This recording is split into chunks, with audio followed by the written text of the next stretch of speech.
আসসালামু আলাইকুম। আমার প্রিয় ছাত্রীরা, তোমরা আজকে পরীক্ষা দিয়েছো, ইংলিশ পরীক্ষা।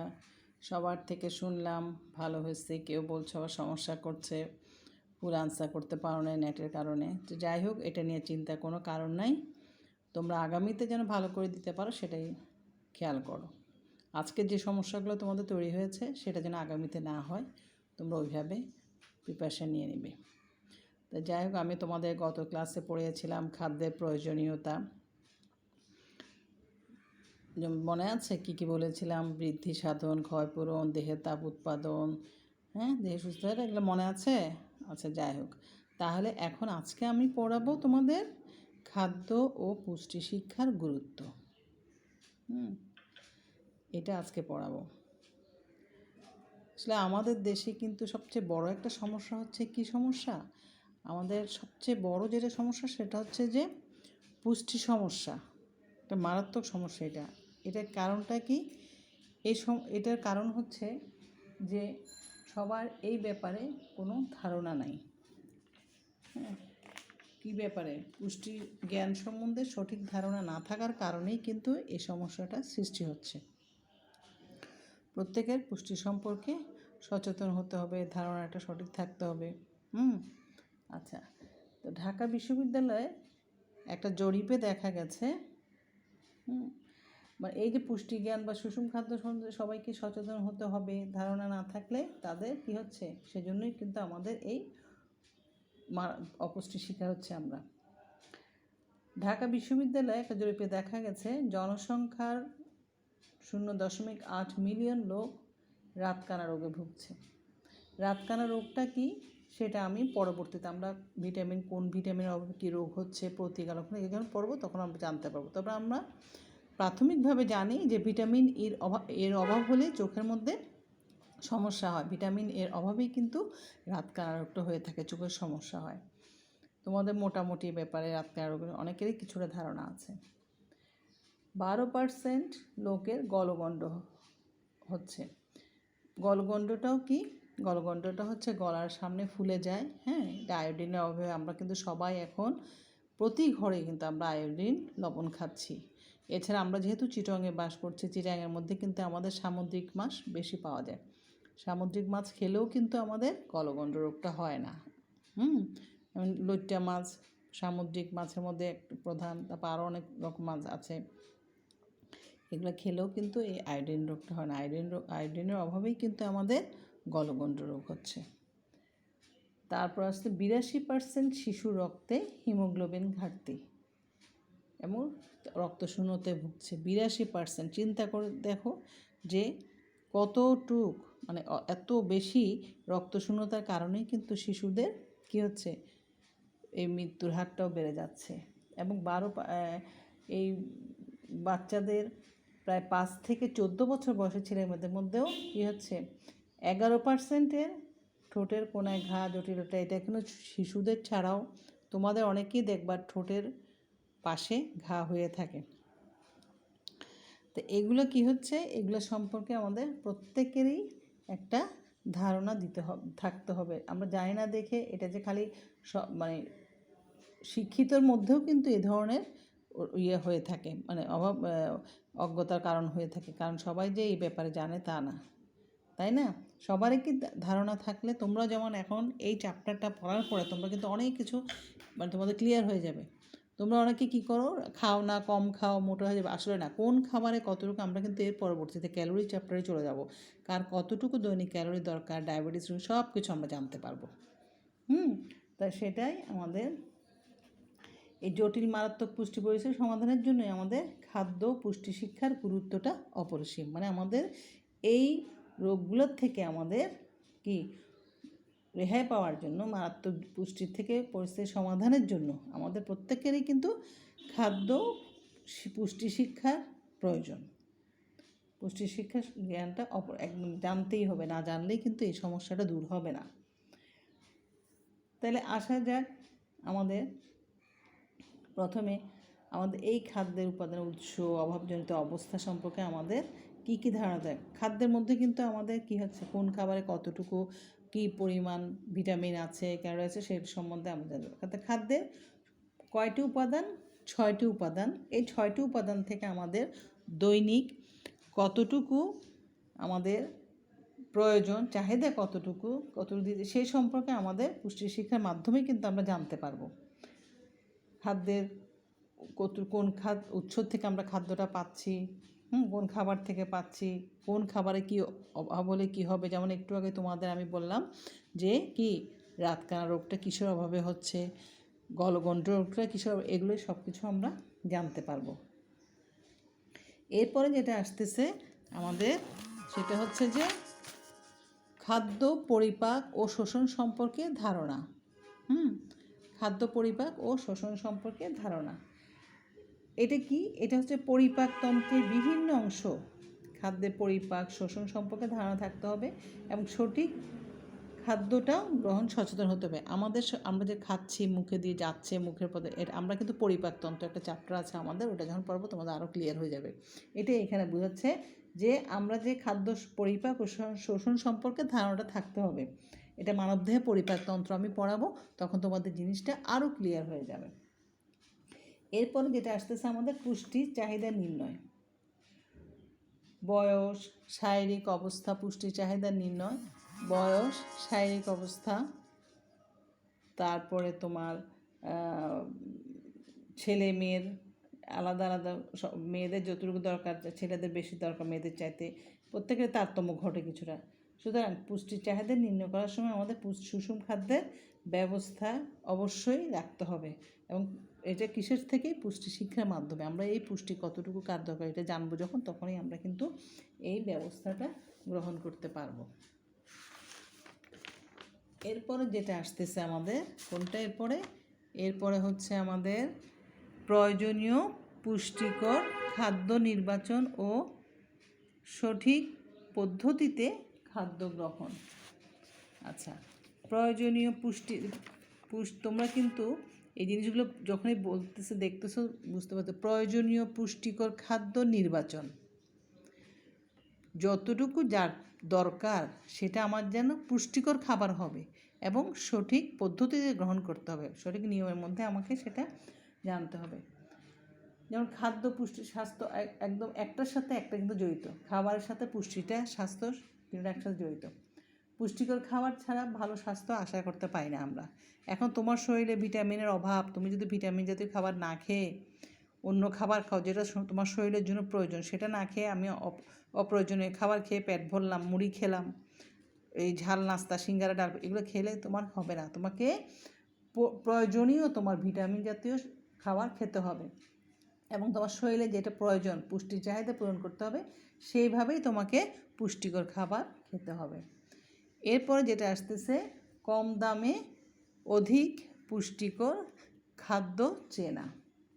আমাদের কিন্তু আসলে কম দামে অধিক, আমাদের দেশে কিন্তু ম্যাক্সিমাম লোক, দরিদ্র যারা আছে তারা কিন্তু তাদের একটা ভ্রান্ত ধারণা আছে কি, যে আপনারা বড়লোক মানুষরা দামি দামি জিনিস খায় বিধায় তারা ভালো থাকে, সুস্থ থাকে, আর যারা গরিব তারা কম দামি জিনিস খায় বিধায়। আসলে কিন্তু না। যেমন সাপোজ একটা পেয়ারা আর একটা অ্যাপেলের সাথে যতটুকু তুমি, আপেলের মধ্যে যতটুকু পুষ্টিগুণ আছে ঠিক সমপরিমাণেই কিন্তু একটা আপেলের মধ্যে, পেয়ারার মধ্যেও কিন্তু আমরা পেয়ে থাকি। তারপর আমরা ধরো ভিটামিন সি জাতীয় খাবার, এখন কিন্তু করোনার কারণে প্রত্যেকে বেশি বেশি করে ভিটামিন সি জাতীয় খাবার খেতে বলে। একটা আমলকি বলো, তাই না, লেবুর মধ্যে যতটুকু আছে ভিটামিন সি, কমলা লেবুর মধ্যেও কিন্তু, কমলাতে কিন্তু আমরা ওরকমই পাচ্ছি। তবে দামের দিক থেকে লেবুটা সস্তা, কমলাটা একটু দাম বেশি। ঠিক আছে, সমপরিমাণে, মানে একটু 19-20, তবে আমরা সমপরিমাণে পাচ্ছি। তাই এই জিনিসগুলো চিন্তা করতে হবে, এগুলো কিন্তু অনেকে জানে না, তাই না? তো সেই পুষ্টিমানটার যাতে অভাব না হয় সেদিকে খেয়াল রেখে কী হবে, যে খাবারগুলা পুষ্টিকর মাধ্যমে, আমি একটু আগে উদাহরণ দিলাম, মানে এটা খেয়াল করতে হবে যে কোন খাবারের দামটা কম, কোন খাবারের পুষ্টিমূল্য বেশি পাচ্ছি, সেগুলো আমাদের চিন্তা করতে হবে। অনেকে কী করে, ট্যাঙ্ক কিনে ট্যাঙ্ক খায়, কিন্তু 4 ট্যাঙ্কগুলো যে শরবতটা খাচ্ছে সেটার পরিবর্তে যদি তুমি একটা লেবুর শরবত খাও, ওটার মধ্যে তুমি আরও একদম বেশি করে পাবা, পিওর জিনিসটা তুমি পাচ্ছ। এগুলো কিন্তু সবার খেয়াল করতে হবে। ছোট পরিবার গঠনের সহায়ক। এরপরে কি? ছোট পরিবার গঠনের সহায়ক। এটা কি বুঝছে? অধিক জনসংখ্যার কারণে পুষ্টিহীনতা সম্পর্ক রয়েছে। লোক সংখ্যা যখন বেশি হয় তখন মাথাপিছু খাদ্যের পরিমাণও হ্রাস পায় এবং খাদ্য পুষ্টি শিক্ষাও জনগণ ছোট পরিবার গঠনে উৎসাহিত করতে হবে। যে পরিবারে জনসংখ্যা বেশি, মনে করে সাপোজ তোমরা 1 ভাই 1 বোন, আবার কোনো পরিবারে দেখবা 2 ভাই 2 বোন এরকমও আছে। তাহলে যখন মানুষের আয় কম থাকবে বা ওরকমভাবে আয় করতে, বাবার আয়ের উপরে তো নির্ভর করছে, আয় যদি বেশি হয় তাহলে পরিবারের সদস্য সংখ্যা বেশি হলে সমস্যা নেই, কিন্তু আয় যখন সেটাও কিন্তু পরিবারের সদস্য তখন একটা খেয়াল করতে হবে। যে ভাই, যেমন মনে করো একটা প্রথম সন্তান আসলো, একটা ছোট ঘরে বাচ্চা, তার পরবর্তীতে যদি 1 বছরের মাথায় বা 2 বছরের মাথায় আর দ্বিতীয় সন্তান আসে, তখন কিন্তু কী হয়, প্রথম সন্তানটা তার অনেক পুষ্টিকর খাবার থেকে বঞ্চিত হতে পারে, বিশেষ করে মায়ের দুধ বাজে। তো এই সমস্ত দিকে খেয়াল করতে হবে যে পরিবারে যদি জনসংখ্যা কম থাকে ছেলেমেয়ে, তাহলে কিন্তু সেটাও একটা ভালো দিক পয়েন্ট। মায়ের দুধের পুষ্টি সম্পর্কে ধারণা লাভ। মায়ের দুধের পুষ্টি সম্পর্কে মায়ের দুধে যে কতটুকু পুষ্টি, অনেক সময় কিন্তু আজকাল বেশিরভাগ মহিলারাই মায়ের দুধটা বাচ্চাকে দিতে চান না। হ্যাঁ, কিন্তু মায়ের দুধ বা কোনো সমস্যার কারণেই খাওয়াতে পারেন না, কিন্তু মায়ের দুধের পুষ্টিটা যে কতটুকু, যখন একটা ছোট বাচ্চা জন্মাবার পর থেকে সাথে সাথে যে মায়ের দুধ, সেটাকে শাল দুধ বলা হয়, ওটা খেলে বাচ্চার যথেষ্ট পরিমাণে রোগ প্রতিরোধ ক্ষমতা বৃদ্ধি পায়। হ্যাঁ, এবং মায়ের দুধকে কিন্তু আমরা আদর্শ খাদ্য হিসেবে বলতে পারি। শিশুর বাড়ার সাথে সাথে, শিশুর বৃদ্ধির সাথে সাথে কিন্তু বৃদ্ধিটা হচ্ছে মায়ের দুধের, যে 6 মাস পর্যন্ত যদি মায়ের দুধটা খায় তাহলে ওই বাচ্চার রেজিস্ট্যান্স পাওয়ার ভালো থাকে এবং যে কোনো কিছুতে সে সব কিছুর মধ্যে তার পুষ্টির অভাবটা কম হয়।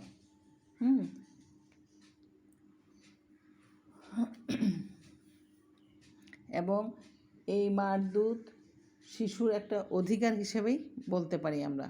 সেজন্য প্রত্যেক মায়েরই উচিত শিশুকে 6 মাস অন্তত পক্ষে বুকের দুধ খাওয়ানো, মায়ের দুধ খাওয়ানো।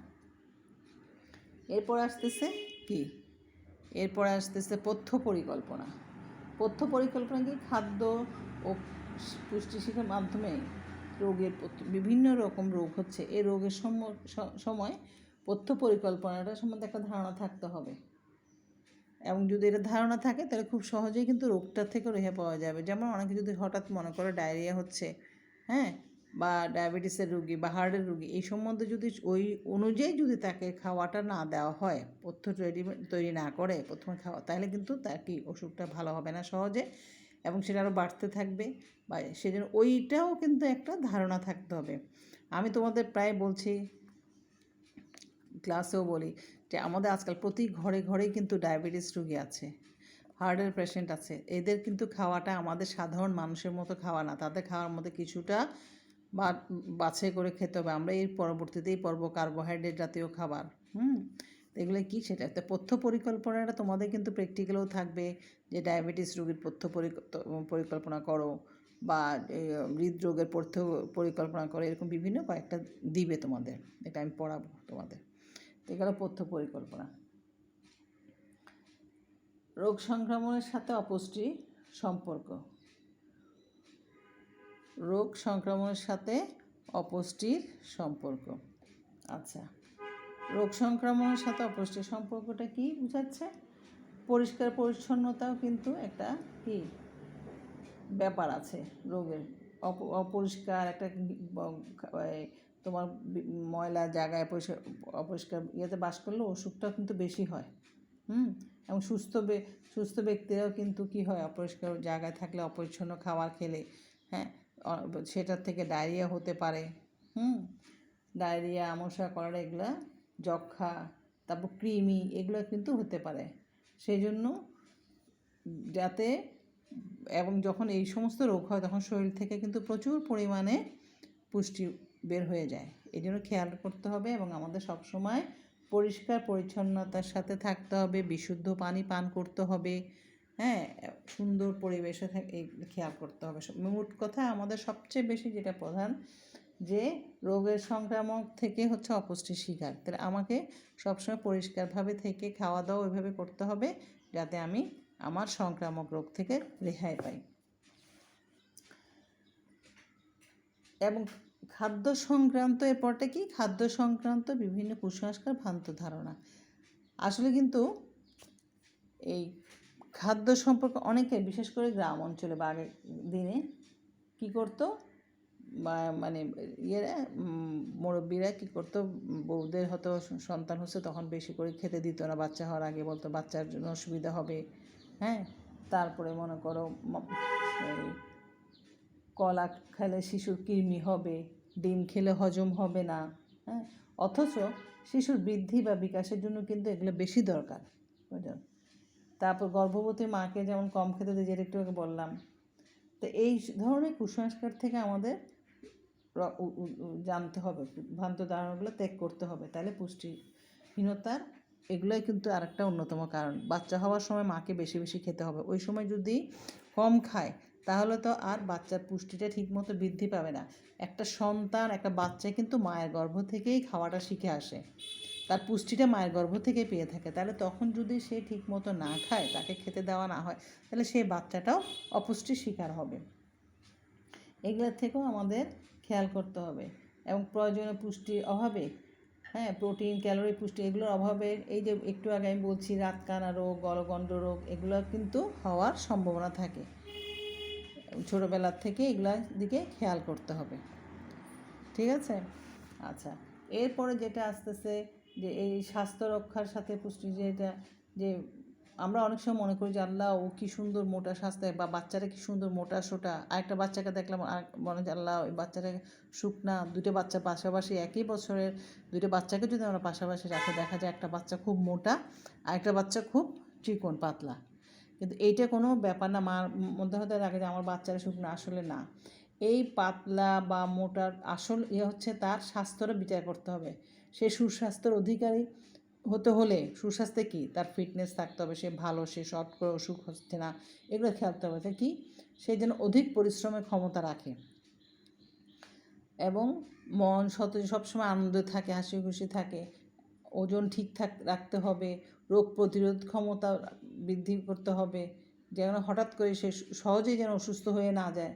হ্যাঁ, তারপরে এই যে মাতৃগর্ভ থেকে 25 বছর পর্যন্ত যে তার বৃদ্ধিটা হচ্ছে, ওই সময় তাকে কি করতে হবে, তার শরীরে প্রোটিন, খনিজ লবণ এগুলো দরকার বেশি বেশি করে। হ্যাঁ, তা এখন এগুলো যদি না খাওয়া হয়, না দেওয়া হয়, তাহলে কি হবে, আমরা তাকে সুস্বাস্থ্য অধিকারী বলতে পারছি না।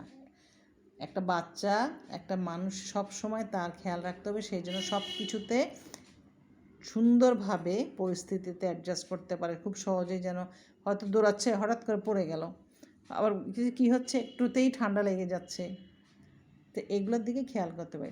শিশুদের কিন্তু ঠিকমতো যদি খাওয়া না দেওয়া হয়, বিশেষ করে প্রোটিনের অভাব হলে শিশুদের কোয়াশিয়কর রোগ দেখা দেয়। সেই জন্য শিশুদের বেশি করে রোদে খেলতে দিতে হবে। ভিটামিন জন্য, ভিটামিন ডি কিন্তু হাড়ের গঠন করে, এবং এই যে বলছিলাম আমি, রিকেট রোগ হয় না, ভিটামিন ডির অভাবে কিন্তু রিকেট রোগ হয়, হাত পাগুলো বাঁকা হয়ে যায়। তারপরে পানি, আমাদের দেহ সুস্থ সবল, পানিটা সবচেয়ে বেশি পানি। আমরা যখন বাচ্চা একটা প্রস্রাব করছে বা ঘামের সাহায্যে শরীর থেকে দূষিত পদার্থগুলো বের হয়ে যাচ্ছে, এবং দেখে পানির সমতায় রক্ষা করছে। পানিটা কিন্তু খুব উপকার। পানি শরীর থেকে, আমাদের ঘামের মাধ্যমে আমাদের শরীর থেকে জীবাণুগুলোকে বের করে দিচ্ছে। সেই জন্য আমাদের পানি প্রচুর পরিমাণে খেতে হবে। কার্বোহাইড্রেট, ফ্যাট তাপশক্তি উৎপাদন করতেছে, এগুলো আমি পরের ক্লাসে বলবো তোমাদের। কার্বোহাইড্রেট পড়াবো যখন, তখন জানতে পারবা। তো এগুলো হচ্ছে একটা মানে স্বাস্থ্যটা ঠিক রাখার জন্য, সেটা আমাদের দেখতে হবে। খালি মোটা হলেই হলো না, তার মোটা শরীরে দেখবা বেশিরভাগ ক্ষেত্রে দেখা যায় পানির শরীর দুর্বল হয়ে যায়, এবং কার্বোহাইড্রেট জাতীয় যদি খাবার বেশি খায় শরীরটা তখনও কিন্তু দুর্বল হয়ে যায়। তো এই হচ্ছে আমাদের, আজকে আমরা এতটুকুই থাকলাম, এতটুকুই পড়লাম। নেক্সট ক্লাসে আমরা পড়ব খাদ্যের উপাদানগুলো সম্বন্ধে জানবো। হ্যাঁ, কোন খাবারে কী আছে, কার্বোহাইড্রেটে কী আছে, কার্বোহাইড্রেটে আমরা নেক্সট ক্লাসে পড়ব। আজকে আমরা এতটুকুই পড়লাম। আমি এখন বেশি বেশি পড়া দিচ্ছি না, কারণ তোমরা পরীক্ষা নিয়ে ব্যস্ত।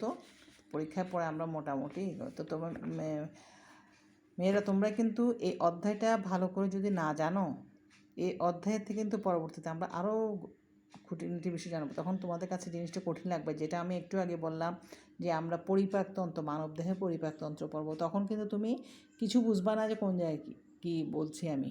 সেজন্য প্রথম থেকে এই জিনিসগুলো একটু খেয়াল করবা এবং জানতে পারলে তুমি অনেক কিছু জানতে পারবা। মানে অনেক কিছু বলতে তুমি কোন খাবারে কী আছে, কোনটার পুষ্টিমূল্য কতটুকু, সেটাও আমরা জানবো। তো সেই জন্য এই যে মায়ের দুধের পুষ্টি, মায়ের দুধের শাল দুধ, বাচ্চা হওয়ার সাথে সাথে যে দুধটা খাওয়ানো হয়, হ্যাঁ, 18 জাতীয়, সেটাকে শাল দুধ বলা হয়। এবং এই দুধটা যদি বাচ্চা খায় তাহলে বাচ্চার কী হচ্ছে,